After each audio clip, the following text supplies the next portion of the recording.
everyone, I'm Tushar Shandelia. I'm going to talk about a paper using conceptual incongruity as a basis for making recommendations.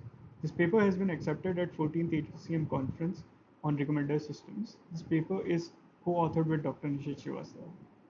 So I will start with the basic introduction and motivation behind the paper. We know the recommender system suffers from overspecialization, which is the tendency to show the most relevant or popular suggestions in response to a query. Well, it's a good thing for simple lookup search, but what if the user is interested in exploratory search? So if there is diversity in the recommendations, then it could possibly increase the interest in the suggestions. As you can see in the example that recommending a historical pub crawl to a known museum lover might be interesting. The general idea to increase the diversity in the recommendations currently involve using item similarity and re-ranking the suggestions to increase the representation of dissimilar items to the most similar items.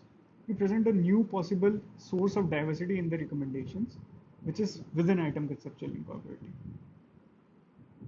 From psychological theory, we know incongruity corresponds well with the psychological arousal, attention, and interest. So in this work, we evaluate the idea of using within item measures of metadata similarity to improve the recommendations along the dimensions of incongruity and creativity, which are psychologically salient. We also see the semantic distance based quantification of these measures. We also provide an API for incongruity scores of Wikipedia pages. The major psychological assumption of a work is incongruity can be measured in the space of semantic word similarity. We reason that the words that describe a context are likely to co-occur frequently. Words that are appearing far away from this cluster are violating the expectation engendered by this cluster. So how do we quantify this distance? We use the Scientific model to find the numerical representation of words and sentences and cosine distance to find the similarity between those. For incongruity, there are a set of tags or keywords associated with each item. We calculate the distance matrix for an item by calculating distance using the exponentiated angular distance mentioned here. We have formally defined this in the paper. We found a measure of conceptual similarity to be valid, giving a positive 0.54 correlation on word similarity 353 dataset. We argue that people are sensitive to concepts which appear anomalous in a given situation. And to judge this anomalousness, we argue that it is sufficient that people consider pairwise distances between different words related to the situation. So we empirically validate this assumption using the pairwise distance matrix. We obtained the creativity ratings by measuring the average pairwise distance between all pairs of tags for each topic and find a positive correlation of 0.46 with human assigned creativity for the topic. We took the MovieLens 25M dataset, which contains both ratings and personal tags for a large number of movies. The figure shows the relationship between our measure of conceptual incongruity computed using individual user tags for a movie and their corresponding ratings of that movie. We see there is an interesting relationship between our novel measure of incongruity and movie ratings in a very large dataset.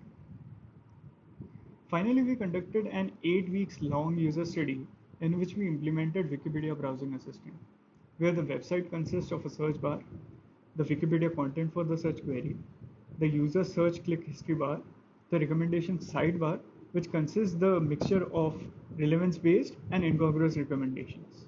Also a rating bar, where the user can rate the recommendations. With about 50 users using our web page for 8 weeks, we found participants were on average twice as likely to accept incongruity-centered recommendations than relevance-centered recommendations, given equal exposure to both the classes. Also, they found incongruous recommendations more attractive since users gave these recommendations considerably higher ratings. These are some of the examples of relevance-centered and incongruity-centered solutions.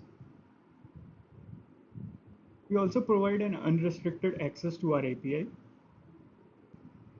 So in conclusion, we present a novel within item measure of conceptual incongruity.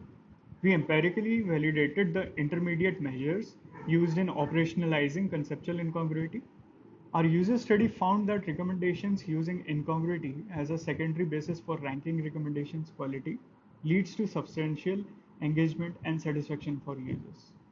So we suggest that incongruity can find its place as a useful metric for ranking recommendations.